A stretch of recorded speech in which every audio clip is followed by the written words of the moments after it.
What it is, YouTube? It's your boy Troy, and I know hoops. And man, we have crowned new NBA champions, man. The New York Knicks are your 2026 NBA champions. Who would have thought? Who would have thought? You know, 10 years ago, the Knicks were the laughing stock of the NBA. Well, one of them, definitely one of them. They had some really low points. They had some high points as well. This core that they've had with, Jalen Brunson, Josh Hart, OG Anunoby, they've had for a couple years. They had Dante DiVincenzo at a point. Mikal came along, then Cat came along, and they were still losing, But they've come very far. Very far. They've had multiple heartbreaks in the playoffs, especially considering last year when they lost to Hallie and them last year. And it was looking like they were going to be one of them teams, bro. It's like, damn, like, when are they actually going to do this shit? Because they actually have the team now. They had the team, and it was just a matter of when it was going to happen. And it happened this year.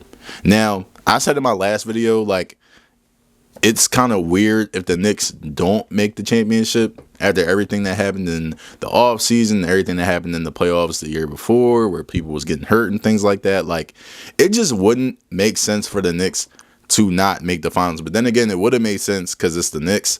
But shit, they here, bro. They here, and they've gotten their first championship in like 50 years, maybe like 53, something like that.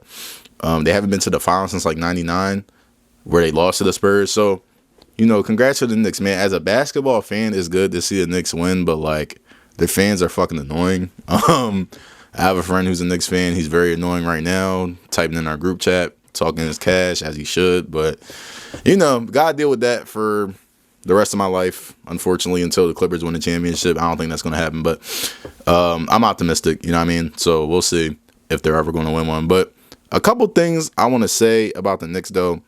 One thing, man, is that one thing about the Knicks I want to say, man, Brunson is going to get so many small guards drafted. It's not funny. Brunson is going to get so many of these small guards drafted, bro. In college, you're going to see a guard that's like 6'2", maybe 6'1", or 6'3", hopefully. And he's going to be such a score-heavy guard, with a little bit of playmaking. You kind of won't mind the turnovers because of how dynamic he is as a scorer. And they're going to say, man, he's Jalen Brunson-esque. He can be a Jalen Brunson. But you got to think, in today's league, it's hard to build around a small guard. Jalen Brunson's situation was just the best situation it possibly could get for a small guard. You had 3 wings, and then on top of that, you had a center that could shoot. Those wings hid Jalen Brunson's weaknesses, which is defense. Not saying he was a terribly bad defender, but he was definitely getting hunted. I think Jalen Brunson's like physicals definitely held him to a higher standard on defense, considering like he is bigger, he's buffer, so he's kind of hard to like move, but you can still shoot over him. You know what I mean? But the wings protected that. Having OG, having Josh Hart, having Mikal, having all these dudes protect Jalen Brunson. And then Jalen Brunson not exactly being a slouch, but he is the matchup that everybody looks for in terms of wanting to score on them. It's tough. It's tough to be in that type of vibe on the defense. But I do want to say that it is kind of good to see the small guard PR coming back up from Jalen Brunson's performance. Hey, I mean, the Clippers got the 5th pick. They're rumored to take Mikal Brown, but Darius Acuff was one of the best guards in the nation, one of the best players in the nation, and he's a 6'3" guard. I think his wingspan is like 6'7" or whatever. So Darius Garland, I said Darius Garland. So Darius Acuff could potentially be a star in this league, just judging by the measurements and judging by his play style in college. Turnovers, and then, his shot selection definitely got to get up. He was in college, so obviously the shot selection doesn't look as terrible, but the shots he was making, of course he was in college, so you're going to make them. But, like, in the NBA, you kind of got to be in a better position to make those type of shots. But anyway, I want to ask y'all a question, though. Like, are Knicks fans worse than Eagles fans? Now, hear me out, right? Hear me out. When it comes to basketball, the Knicks fans are the Eagles fans. But when it comes to football, the Eagles fans might be the Knicks fans. You know what I'm saying? They both go hard for their teams, both be messing up the city and stuff when they win championships or whatnot. You know what I mean? Fan bases is crazy. Eagles be punching on people. Knicks be punching on people. So I don't know. I gotta ask y'all that question though. I gotta ask that because it's like they kind of give the same vibe a little bit. You know what I mean? But it is what it is. But I just had to ask that, man. Who do y'all think is the worst fan base? Like the Knicks or the Eagles? I guess in this scenario, who would be the best fan base? But y'all get what I'm trying to say. It's a lot of parity in our league now. It's a lot of parity in our league. It's really looking like it's going to be no more dynasties at this point. We've had 6 different champions in the NBA, and as far as like the people that lost in the finals, the only same teams that was there for 2 years were the Celtics and the Heat. So the Celtics and the Heat had both been to the finals twice. The Heat couldn't get it done both times, and the Celtics won once, obviously. But it kind of raises the question, like, damn, like where are all the dynasties at? You know what I mean? Looking at the Spurs could definitely potentially be a dynasty. And then you never know, the Knicks could come back to the finals. I think the Knicks could definitely come back to the finals, even though it's going to be a little harder now, especially with you don't know how this offseason is going to go, whether it be Giannis or whether, Tatum and then Halliburton comes back fully healthy. And then now you kind of got to wonder how the Pacers are going to look. It's rumored that the Celtics are going to be looking to trade JB. You don't know where Jaylen Brown's going to go. So you kind of don't really know what the East is going to look like at this point. So, and then you got the rookies coming in. You never know. AJ DeBanza could be something crazy. The Washington Wizards are actually not bad of a team. They could make a play-in run, and then on top of like adding AJ DeBanza, you really want to see like where this fully healthy Wizards team can go because they got Trae Young, they got Anthony Davis, they got Alexander Sarr, a former first-round pick. You got Bilal Coulibaly, you got Keyshawn George, you know what I mean? Trey Johnson, who they just drafted last year. They got some real young talent, but we just gotta see how they're gonna manage their young talent as well as also manage these injuries because Trae Young and Anthony Davis are some of the most injury-prone players in our league, but they're like very, very still good. So when they're healthy, so you never really know. You know what I mean? Never really know. But honestly, I really do think the Knicks could go back. I feel like if the Knicks would have lost this finals, they probably would have blew some shit up. I ain't gonna lie. They probably would have traded Mikal. More than likely, probably would have traded Cat if they really wanted Giannis. I think Giannis getting to the Knicks would have definitely had to consider Cat in the deal. But, we don't got to worry about that for now. Shit. Knicks are the NBA champions, so I don't think they're going to be looking to move anybody. Obviously there were some frustrations with Cat in the offense, and obviously, he wasn't really happy. You kind of look at Mikal Bridges, and you like, damn, like 5 first-round picks, bro. But them picks don't matter now. Shit, he said that in his post-game interview last night. Picks don't matter now. Fuck them picks, you know what I mean? So, it was definitely getting to him. But yeah, man, the Knicks, NBA champs, man. I said they was going to win it. I said they was going to do it. I thought it was going to be a longer series. But overall, this finals wasn't bad. The finals wasn't bad. They've had a couple games where it was close. We're going to talk about that a little bit. It was really only like 1 blowout, maybe 2 blowouts. Other than that, the rest of the 3-4 games, bro, they weren't bad. They were very entertaining. This finals was entertaining. Now, was it more entertaining than last year? I feel like there were a lot more blowout games last year between the Pacers and the Thunder, but like obviously it was more games, so it was bigger sample size, so shit like that. But as far as like pure entertainment, I think this finals, it might be the recency bias, I don't really care. I think this finals was more entertaining than last year's finals. That's just me. But hey, But so yeah, man, shout out to the Knicks. Congratulations to the Knicks, man. Their fans are going to be so annoying this summer, but they deserve it. You know what I mean? It is what it is. But we got to talk about the Spurs here. We got to talk about the Spurs. And like this series, if you a Spurs fan, this series was definitely the most frustrating stuff you could probably ever see as an NBA fan. You know what I mean? Regardless of what type of fandom you support. Just as an NBA fan alone, this series was very frustrating to watch for the Spurs. I'm not going to lie. The San Antonio Spurs, bro. First of all, let's start out with some of the obvious stuff, man. De'Aaron Fox, bro. De'Aaron Fox, bro. I mean, wow. I really don't think I've seen a player willingly lose his team the game and smile as much as he did. I've never seen it. He smiled after turnovers. He smiled after missed shots. You know, you kind of want to, keep your confidence up as an NBA player. I understand that, but it was nothing to be smiling about, bro. Nothing to be smiling about. Let's not go into De'Aaron Fox just yet, okay? I actually want to talk about the Spurs as a whole, all right? The Spurs led 73% of the series, around 70 to 73%. Game 1, they was up by 14 points, lost.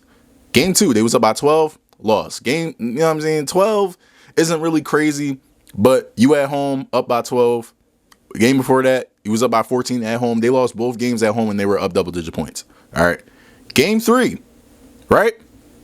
They won game 3. That's cool. Series is now 2-1. Game 4, you up 30 points. 30. And you kind of got to look into this, right? They scored 76 points in the first half, right? 76 points. I'm pretty sure they ended the game with not even 105. Let me Google that real quick. 106. You scored 76 points in the first half. You scored 14 points in the third quarter. 14 points in the fourth. Imagine what that game could have done for the Spurs. You beat the team by, let's say the Knicks came back a little bit. The Spurs would have kept the lead. Let's say they would have won by 15 to 20 points, right? You going back home to San Antonio with the series tied and you just stole 2 games in the Garden. Okay? Like, some people thought Wemby was going to do some crazy shit and win 4 in a row like Giannis did back in 2021. Giannis was down 2-0, came back, won 4 games straight, won the ship, right? You was looking at game 3 and you was saying like, damn, like, if they tie it 2-2, you don't know what's going to happen in San Antonio. They're going to ride with all the momentum. You're going to San Antonio right back in to damn near square one. Series is tied 2-2, right? And you coming off a crazy win, being up by, let's say, 30 points, and let's say the Knicks cut it down like 15, 20. You just beat the Knicks by 15, 20 points 2 games in a row. So you really got to wonder where this series would have went if they would have won this game. They didn't win the game. Jalen Brunson took over. And in the first 3 games of the series, Jalen Brunson was shooting like shit. But I am very, very okay with my best shooter not being efficient if it means getting a win, right? Especially if he's one of the best scorers in the league. He's my best player. He's my best shooter. You know what I'm saying? I'm 100% cool with my best player emptying the clip in the finals. 100% cool with it. I'm sorry. You know what I mean? Because some people, all right, you got to pass the ball. All right, other things not scoring. Now what? But we just going to keep passing it because I'm shooting like shit? No. If we digging in the hole, we digging in the hole. But you the best player on the court, I'm going to expect you to empty the clip. I'm just being real. So Jalen Brunson wasn't shooting the best the first 3 games. After game 3, Jalen Brunson took this series the fuck over. He took this series over. That game 4 told me everything I needed to know about the Spurs. Everything I need to know. And I'm definitely not in the minority when I say this. After they lost that game, there was no going back. No going back. Think about everything I just told y'all. They were up 30 in Madison Square Garden, already being down 2-1. Already being down 2-1. You go back to San Antonio with the series tied 2-2. And you lost. Victor Wembanyama told Mitch Robinson, I'm in your head. That was in the third quarter of that game. Victor Wembanyama shot 3 of 14 for the rest of the game, including the third quarter and fourth. 3 of 14. After OG Anunoby got that putback, did y'all see that Knicks crowd? Did y'all see Jose Alvarado's post-game interview after that game? Jose Alvarado, absolutely amazing in that game. Mind you, that's a 6'1" guard, maybe 6 foot. Again, small guard PR is coming up after this Knicks series, bro. I'm telling you, this small guard PR is crazy right now. One thing I do want to say about this Knicks team, right? They were resilient as hell. Resilient. They acted like they've been here before. These dudes have played with each other for years. And let's look at the responsibilities from the Knicks, bro. Josh Hart in that game 4.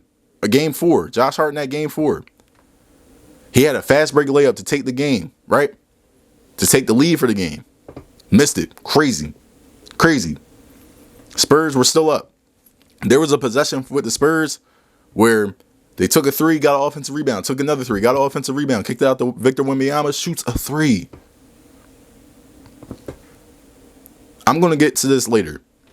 But the Knicks were humbled by themselves, bro. They humbled themselves. They took responsibility whenever they fucked up. Every time. And they put it right in towards the next play. Game 5. Spurs was up 16. Right? Dylan Harper, amazing. Dylan Harper was amazing damn near this whole series, right? He missed 3 crucial layups down the stretch. The Knicks iced him out low-key.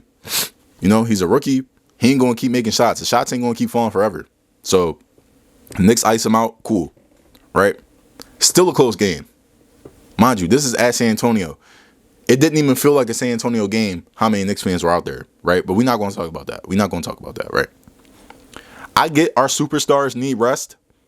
I get stars need rest. Right? That's what bench players are for. That's what rotations are for. Why is De'Aaron Fox passing to Luke Kornet twice with 4 minutes left in the game? In the middle of a comeback. In the middle of the Knicks making their run. This is a game to take. Then you go back to MSG. If you win this game, this goes to game 6. Why is Luke Kornet in the game with 4 minutes left? And you can blame that on the regular season and them not getting a valuable center, them thinking that Victor Wembanyama would just be able to play through everything and just be able to play full games and shit like that. He was. But them last few minutes where you put Luke Kornet in the game killed y'all. Then De'Aaron Fox. Holy shit, brother. This dude is making $50 million next year. The next year after that, 53. The next year after that, 57. The next year after that, $60 million. I can't sell you 2 good De'Aaron Fox games that they had in this series. I can't. Stephon Castle also shot like shit. Stephon Castle was like 1 for 9 or 1 for 8. He wasn't getting slandered as much as De'Aaron Fox, though, who was shooting like 3 for 15. De'Aaron Fox held the ball for like 20 seconds one play in this possession. It was like within 3 minutes of the game. He held the ball for like 20 seconds, shot a terrible mid-range shot, hit the other side of the backboard.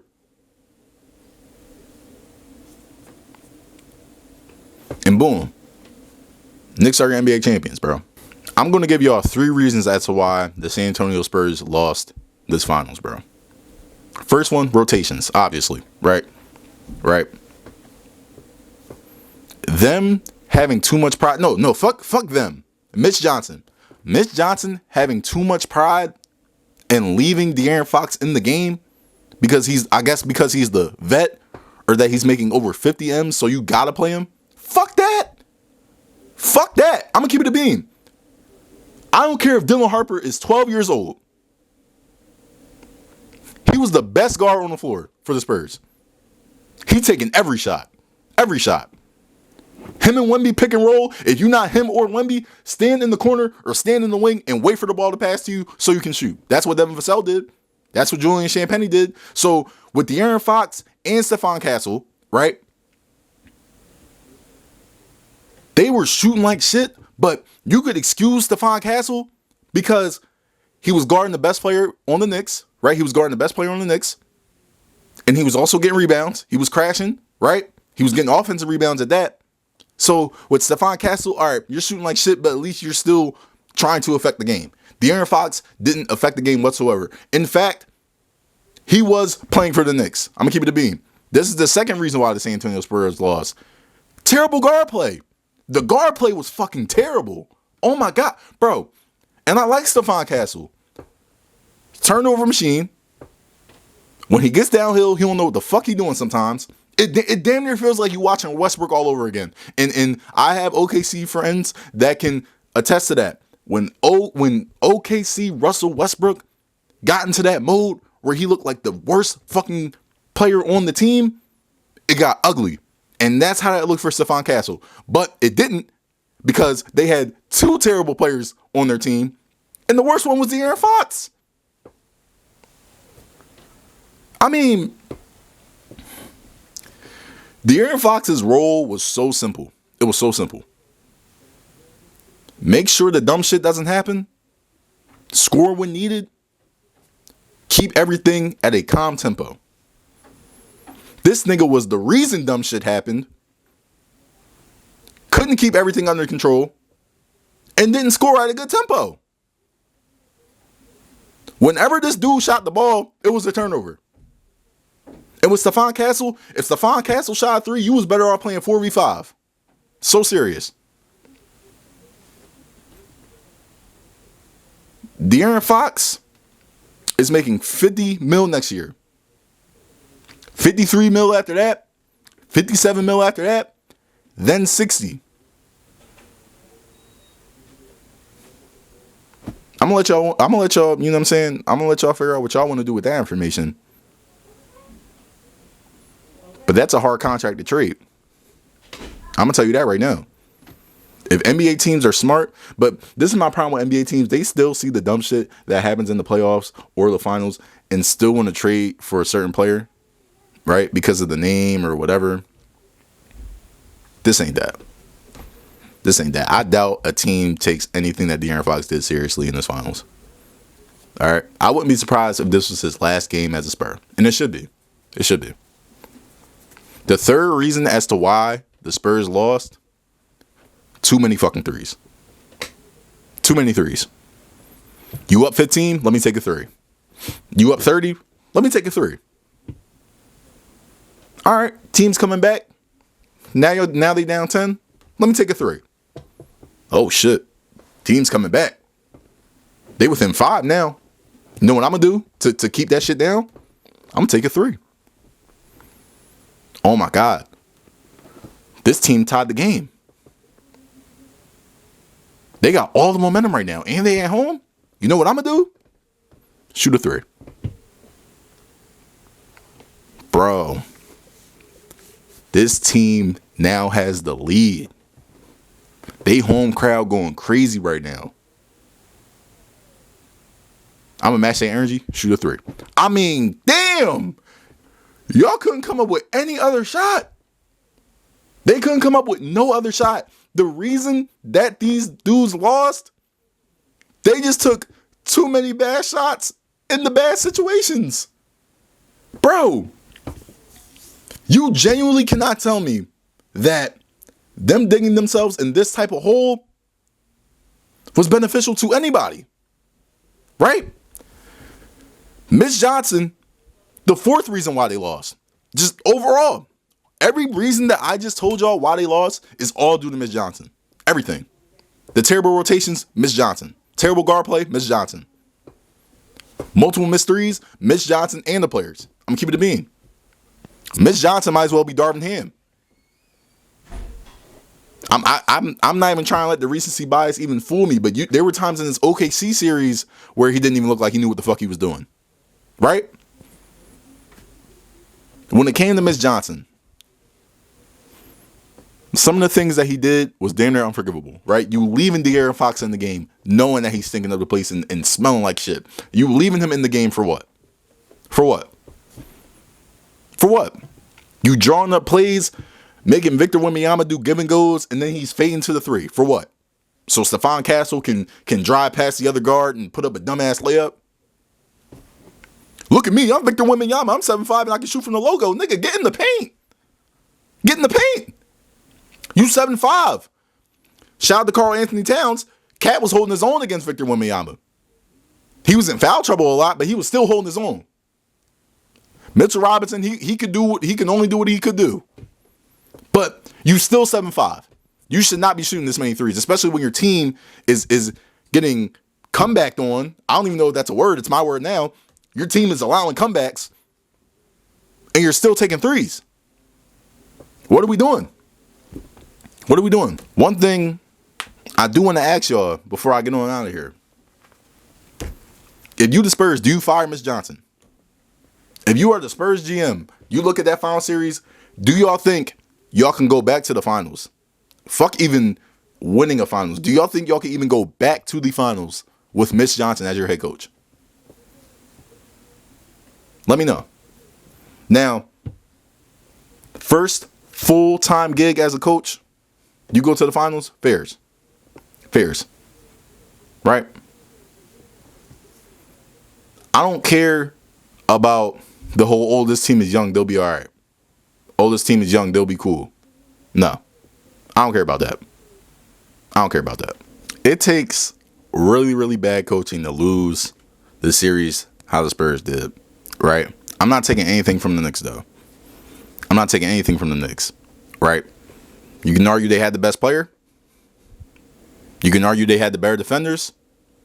You can argue they had the better offense. Can't argue they didn't have the better coach, because they did, by far. Right?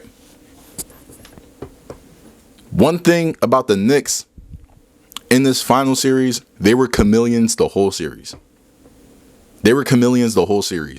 They adapted. They grew. They took whatever situation they were in and made good out of it, right? They didn't keep their heads down, right?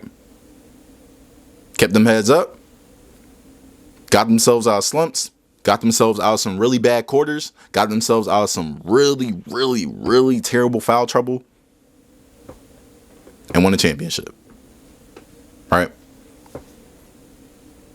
You got to wonder, though, where do you rank Jalen Brunson amongst guards in this league now? Recency bias aside. I don't think I'm still taking Brunson over Shea. I don't think I'm still taking Brunson over Luka. I think I'll take him over Cade, as much as I don't want to say that, because Cade is a very good basketball player. I'm not going to play the situations game. Oh yeah, if Cade was in Jalen Brunson's shoes and Jalen Brunson was in Cade's shoes, I'm not going to do that, right? But if we talking full body of work, I might take Cade. I might not. I don't know. But as of right now, Jalen Brunson, top 3 guard in the league. Right? Now, is he the best Knick? Probably not. Patrick Ewing still probably. But, Jalen Brunson might even be the second best Knick. I was in my group chat and it was like, yeah, Jalen Brunson getting the statue. I'm like, damn, statue before Eli Manning? What the? I don't know. But, they definitely probably care about the Knicks way more than the Giants. You know what I mean? But let's not take away from what Eli Manning did. You know what I mean? But, damn, Jalen Brunson statue before Eli is kind of, I don't know, 2 Super Bowls? You know what I mean? I don't know. But, yeah, man. New York going crazy, bro. Shout out Becky Hammon, though. She is the one that kind of gave Jalen Brunson that PR of, oh, yeah, with Jalen Brunson as a 1A player, you're not winning the championship. Fairs, but she's standing on it, though. From what I'm seeing, she's standing on that. She said, if I'm wrong, I'm wrong. But I stand on that shit. And at the time, it was true. It was accurate. But that just goes to show, you never really know who's going to have this role, and you never really know who is going to come out in the finals, bro. You never really know what type of players are going to be made in the finals. You know what I mean? Yeah, man, that's a wrap, man. That's a wrap of the 2026 finals, man. Definitely going to talk about the offseason and what the draft is going to look like. I'm very excited. You know what I mean? Clippers got the 5th pick. You know what I mean? Darius Acuff, he might be the next Jalen Brunson. You never know. But, yeah, man, that's going to do it for me, man. Appreciate y'all. Thank y'all for all the love and support. Make sure y'all like, comment, and subscribe. And I'm out. Peace.